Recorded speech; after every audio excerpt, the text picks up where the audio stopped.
Beberapa sobat bertanya ke saya baik melalui kolom komentar di video atau langsung japri ke Instagram saya.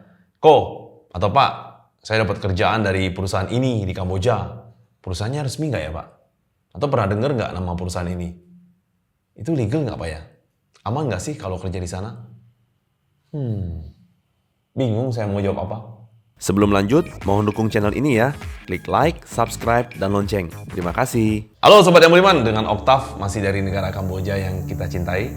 Di video sebelumnya kan saya udah bahas mengenai maraknya penipuan lowongan kerja di Kamboja melalui media sosial. Inti dari video tersebut adalah agar sobat-sobat khususnya WNI yang berminat atau udah mau berangkat kerja ke Kamboja itu lebih waspada ya. Lebih hati-hati lagi dalam memilih pekerjaan dari perusahaan-perusahaan yang ada di Kamboja ini. Jangan mudah tergiur dengan tawaran gaji yang gede atau bahkan fantastis ya, dengan berbagai fasilitas yang disediakan. Bahkan ada juga tuh yang udah dapat kontrak langsung dari perusahaannya. Saya juga ada di share, ada baca isi kontraknya. Pasal-pasalnya itu tercantum poin-poin yang cakep banget kelihatannya, kayak resmi banget gitu. Terus ada hak dan kewajiban antara karyawan dan perusahaan juga udah ditulis. Keren banget dah pokoknya. Paket penawarannya dan benefit-benefit yang ditawarkan mantap banget. Tapi ternyata begitu sampai di sini atau sampai di tempat kerjanya di Kamboja, kontrak, tinggal isinya aja yang tertulis. Dia membisu, tapi tidak menjadi kenyataan. Antara kontrak dan kondisi nyata tidak sesuai. Apa mau dikata?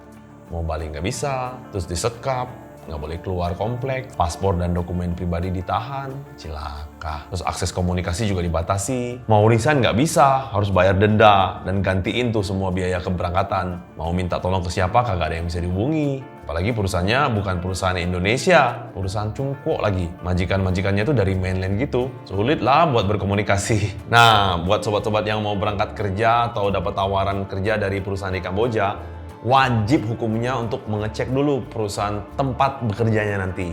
Apa yang mesti dicek? Yang pasti legalitas perusahaannya lah. Ada surat izinnya nggak? Yang pertama, punya sertifikat bisnis yang terdaftar resmi di Ministry of Commerce Cambodia atau kayak Kementerian Perdagangan gitu. Biasanya ada 2 izin ya, yaitu Certificate of Incorporation dan Articles of Incorporation. Wah, istilahnya ribet banget Pak, pakai bahasa Inggris. Ember. Bisa tahu nggak ya perusahaan tersebut ada surat izin ini? Nah, ya wajib tanya ke perusahaannya lah. Jangan tanya ke saya.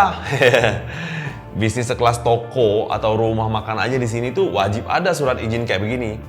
Malah kebanyakan surat izin ini tuh dibingkai sama mereka, dipajang di toko gitu atau di rumah makan buat menandakan bahwa bisnis mereka tuh resmi alias legal di wilayah hukum negara Kamboja. Yang kedua, legalitas berikutnya adalah perusahaan itu ada sertifikat pajak atau enggak. Di sini disebutnya Patent Tax Certificate. Kalau ada sertifikat ini, artinya perusahaan tersebut legal dan terdaftar sebagai wajib pajak di Kamboja. Setiap perusahaan yang legal di negara manapun wajib bayar pajak, bro. Ya, sesuai aturan masing-masing negara. Kalau nggak ada sertifikat ini, ya bisa aja perusahaan tersebut dianggap menyembunyikan pajak, nyari untung, nggak bayar, dan nggak store pajak ke pemerintah. Ya, dikira negara koboi apa, nggak bayar pajak. Legalitas selanjutnya adalah adanya surat izin yang terkait dengan usaha di bidang tertentu dari kementerian yang membidangi ya. Misalkan usaha di bidang farmasi kayak saya ini, itu wajib ada surat izin obatnya dari Kementerian Kesehatan Kamboja. Terus lagi misalkan kalau kerja di hotel, nah yang pasti hotelnya wajib ada surat izin dari Kementerian Pariwisata Kamboja.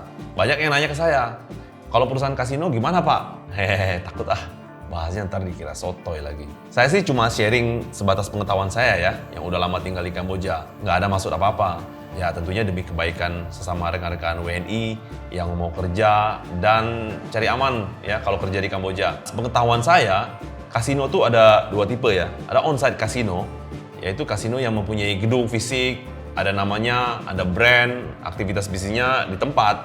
Artinya customer yang datang main ke kasinonya. Dan biasanya kasino tipe ini tuh attach dengan hotel atau kompleks entertainment gitu. Kayak misalkan seperti kasino Naga World punya orang Malaysia. Itu satu-satunya kasino yang ada di Phnom Penh ya, yang monopoli dan cuma dia izinnya yang megang. Dan itu jinjinya jangka panjang dari pemerintah Kamboja. Kalau nggak salah sampai tahun 2065. Jadi kasino lain nggak boleh buka di Phnom Penh selain Naga. Atau seperti Holiday Palace, hotel dan kasino yang dikelola orang Indonesia yang ada di Poi Phet, Buffet, di Sihanoukville. dan juga beberapa on-site kasino lain di daerah luar Phnom Penh, termasuk di Ciretom, kayak Grand Dragon Resort, Crown Casino, dan Galaxy gitu. Nah, kalau mereka-mereka ini resmi, dan saya yakin sih punya surat izin ya. Tipe kasino yang kedua adalah online kasino. Tapi, sejak 1 Januari tahun 2020 yang lalu, sebelum pandemi COVID 2 tahun yang lalu, itu pemerintah Kamboja sebenarnya sudah melarang total ya online kasino di Kamboja. Waktu itu ada razia kasino besar-besaran yang khususnya di daerah Sihanoukville, di mana waktu itu bisnis judi online itu lagi booming-boomingnya. Dan banyak sekali warga negara China Mainland yang kena karena usahanya di bidang ini. Kalau nggak salah ada sekitar 70 ribuan orang China Mainland di Sihanoukville yang terpaksa harus pergi meninggalkan Kamboja karena dilarangnya judi online ini.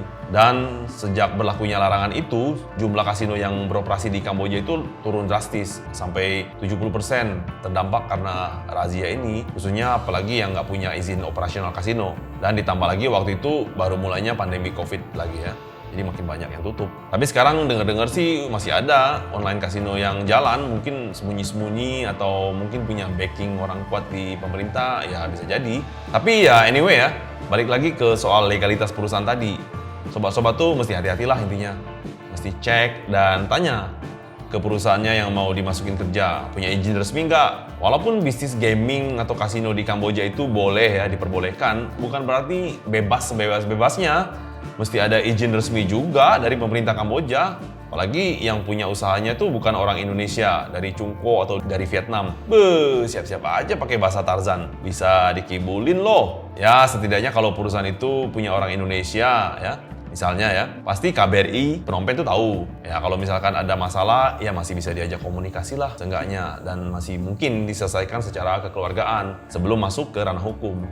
Tapi ya, yang namanya kerja di bidang gaming dan kasino itu resikonya tinggi banget bro. Ya, seandainya ada masalah atau konflik kerja, lu mau ngadu ke siapa? Mau nuntut ke siapa? Apalagi kerja di bidang usaha yang nggak ada izin resminya. Mau ngadu ke pemerintah Indonesia? Ya, yang ada lunya yang bisa dituntut atau dilaporkan. Karena kerja secara ilegal di bidang yang ilegal pula, yang dilarang di Indonesia. Atau mau lapor ke polisi atau penegak hukum di Kamboja. Lah, sobat-sobat sendiri kan orang asing perantauan. Nanti ditanya pula lagi, Anda masuk ke negara Kamboja sesuai aturan nggak? Kalau nggak, nah loh, yang ada malah kita sendiri yang kena. Ya, mesti hati-hati dan waspadalah. Tips selanjutnya, cara ngecek sebuah perusahaan di Kamboja itu legal atau enggak adalah tanya dengan Mbah Google.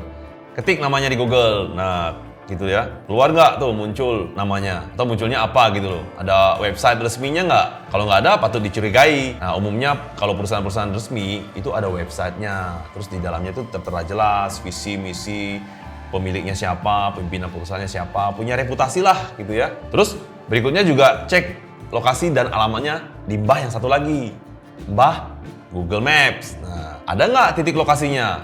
Contohnya ini ya, coba saya ketik Naga World gitu ya.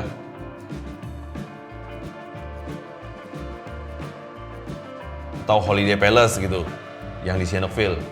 Ada tuh keluar, nah. Grand Dragon Resort di Ciretom. Nah, ada tuh di Google Maps. Kalau misalkan perusahaannya nggak ada, lokasinya nggak jelas atau alamatnya nggak tahu di mana, ya berarti itu perusahaannya rada gelap, alias gentayangan nggak jelas gitu. Wajib dipertanyakan. Baik, sekian dulu dari saya. Sementara itu aja tipsnya. Semoga bermanfaat. Ditunggu pertanyaan dan komentarnya. Jangan lupa klik like, share, dan klik lonceng. See you next time. Stay healthy.